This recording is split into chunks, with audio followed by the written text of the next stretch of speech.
राधे राधे दोस्तों, आज हम आपको सुनाएंगे एक अनोखी विचित्र प्रेम कहानी।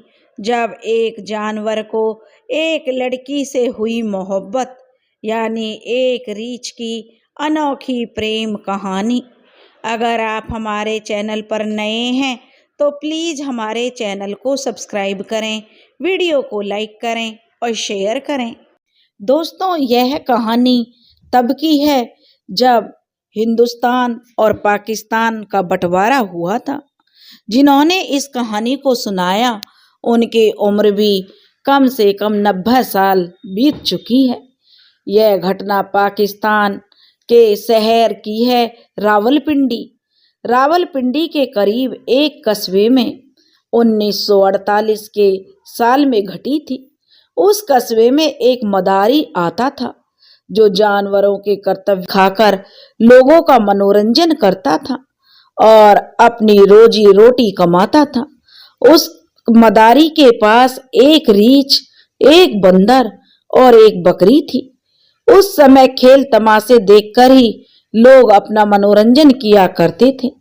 सिनेमा का इतना चलन नहीं था। ब्लैक एंड व्हाइट फिल्मों का दौर तो था, मगर वह भी कहीं कहीं था। मदारी का काम उस कस्बे में खूब चल निकला था। वह बंदर से कहता, बंदर, इन सब लोगों को सलाम कर। तो बंदर झट माथे पर हाथ रखता और पूरी भीड़ यानी देखने वालों को सलाम करता। कभी कभी बंदर एक टांग पर खड़ा होकर नाचता। लोग उसकी इन हरकतों को बड़े ध्यान से देखते। मदारी बकरी से कहता, बकरी, अपनी दोनों टांगों पर खड़ी होकर दिखा। बकरी भी झटपट अपनी दोनों टांगें उठाकर दिखाती। मदारी के पास एक रीछ था।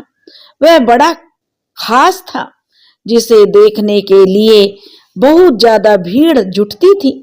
वह मदारी का पढ़ाया हुआ रीछ था, बहुत ही जो मोटा ताजा सुंदर रीछ था।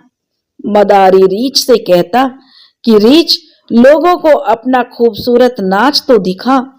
मदारी के इशारे पर रीछ मस्त होकर नाचने लगता।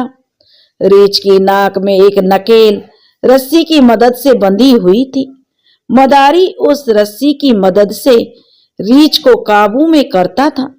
मदारी जहां अपना खेल दिखाता था, वहां आसपास कई मकान थे। उन मकानों में एक बिल्कुल सामने जो मकान था, वह बहुत पुराना मकान था, जिसमें पति पत्नी रहते थे। उनकी शादी अभी कुछ दिन पहले ही हुई थी, यानी लड़की उस घर में नई नई ब्याह कर आई थी। मदारी के डमरू की आवाज सुनकर मकानों की छत पर औरतें और छोटी बड़ी लड़कियां भी आ जाती थीं और अपनी छतों से मदारी के जानवरों के कर्तव्य देखा करती थी। वह जो लड़की नई ब्याह कर आई थी, उसका नाम जरीना था। वह बेहद ही खूबसूरत थी। ऊंचा लंबा कद, लंबे घने बाल, गोरा चिट्टा रंग। जरीना को भी मदारी का खेल देखने में बड़ा आनंद आता था।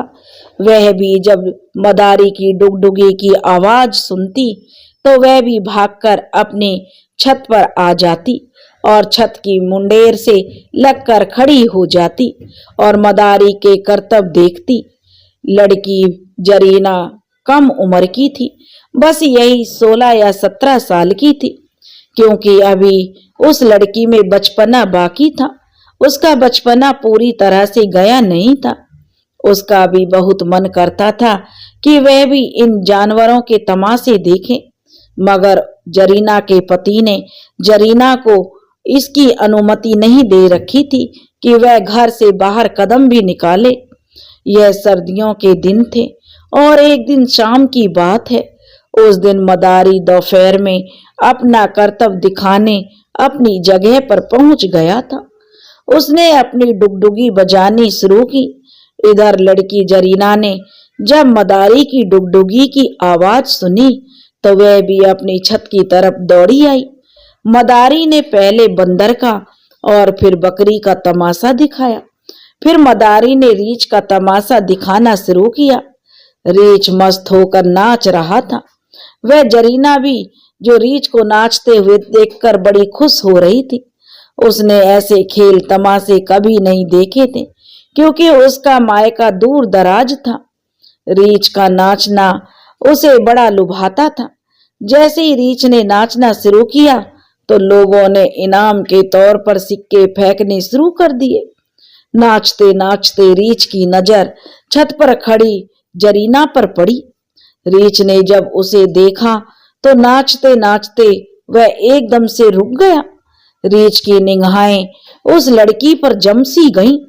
मदारी ने समझा शायद रीछ नाचते नाचते थक गया है, इसलिए उसने खेल खत्म होने के लिए कह दिया।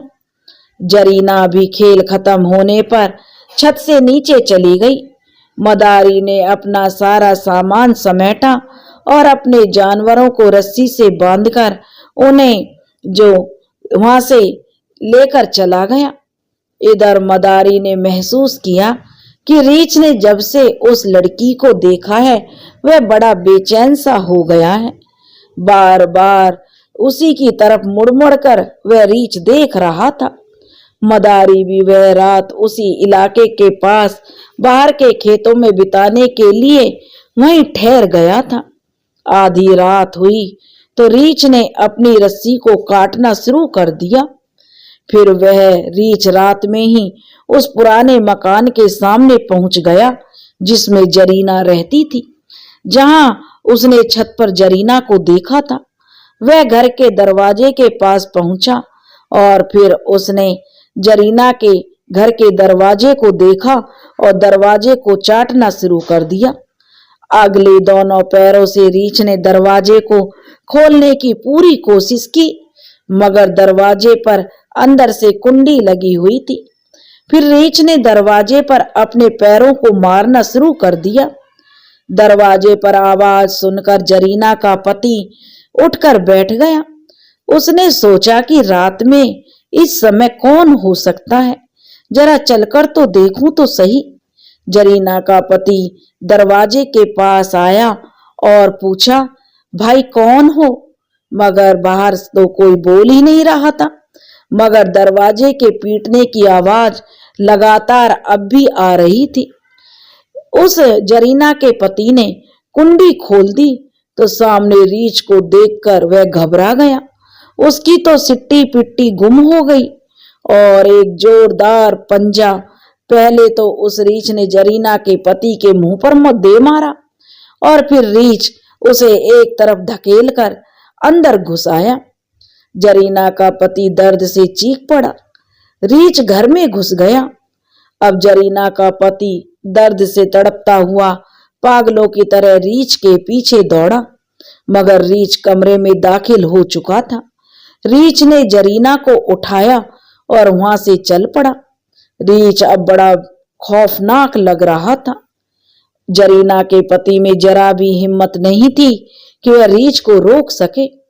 रीछ जरीना को उठाए कमरे से निकला और बाहर चला गया। जरीना का पति बाहर आकर चीखता रहा, मगर रात में गली सुनसान थी। रीछ भी उस लड़की को लेकर गायब हो चुका था। फिर जरीना के पति ने कुछ पड़ोसियों के दरवाजे को खटखटाया और उन्हें सारी आप बीती बताई। फिर कुछ लोग लाठियां उठाकर रीछ के पीछे पीछे खेतों की तरफ दौड़े। लोगों को पता था कि मदारी कहाँ ठहरा हुआ है। वे मदारी की जगह पहुंचे तो देखा कि मदारी तो सो रहा था और रीछ ने लड़की को एक पत्थर पर बैठा रखा था और जरीना के पांव चाट रहा था। लड़की बेचारी बेहद डरी हुई थी। एक आदमी ने कहा, भाई जो भी हो करो, लेकिन ध्यान से करना, ऐसा ना हो कि यह रीछ लड़की को कोई नुकसान पहुंचा दे। एक ने चुपके से मदारी को जगाया। मदारी उठकर बैठ गया तो इतने सारे लोगों को देखकर वह सोच में पड़ गया। जब लोगों ने उसे सारी बात बताई तो उसे सब बातें पता चली, तो यह सुनकर मदारी बड़ा परेशान हुआ। मदारी ने सोचा, वह रीछ का मालिक है तो वह लड़की को आसानी से रीछ से छुटा देगा। मगर मदारी जब लड़की को छुड़ाने के लिए रीछ के पास गया तो रीछ मदारी को मारने के लिए दौड़ा। अब मदारी बड़ा हैरान हुआ क्योंकि वह तो मालिक था। अब कुछ और लोग भी उसकी तरफ बढ़े तो रीछ अब उनकी तरफ भी उन्हें मारने को मुड़ा। तो दूसरे लोग जो दूसरे थे उन्होंने रीछ पर लाठियों से हमला बोल दिया और लड़की को वहां से जो छुड़ा लिया। फिर रीछ पर काबू पाकर मदारी ने उसे रस्सियों से बांध दिया। अब वो लोग जो गांव के थे वो रीछ को जान से मारना चाहते थे, मगर मदारी ने हाथ जोड़ लिए और बोला कि मालिक, इसे मत मारो, ये मेरे पेट पर लात लगने जैसा है। अगर मेरे रीछ को कुछ हो गया तो मैं कैसे अपना भरण पोषण करूंगा, इसलिए मेरी बात मान लो, मेरे पेट पर लात मत मारो। गांव के लोगों ने मदारी को उसी समय उस जगह से चले जाने को कहा। मदारी सुबह होने से पहले ही वह जगह छोड़कर वहां से चला गया। मदारी को उस इलाके में अच्छे खासे पैसे मिल जाते थे। उसे वहां से जाने का बड़ा दुख था। फिर मदारी ने सोचा कि उसे गए हुए अब 10 दिन गुजर चुके थे। मदारी के दिमाग में आया कि अब 9-10 दिन बीत चुके हैं, क्यों ना मैं एक बार फिर वहीं जाकर उसी इलाके में तमाशा दिखाऊं। उस घटना को लोग शायद भूल चुके हैं। दूसरे आसपास के लोगों भी उसे इतने पैसे नहीं देते थे जो इतने उस इलाके में मिलते थे। मदारी से रहा नहीं गया। वह फिर 10 दिन बाद उसी इलाके में तमाशा दिखाने के लिए आ गया। कुछ गांव के लोगों ने उसे रोका भी, मगर कुछ ने तमाशा देखने की जिद की तो मदारी ने अपना खेल दिखाना शुरू कर दिया।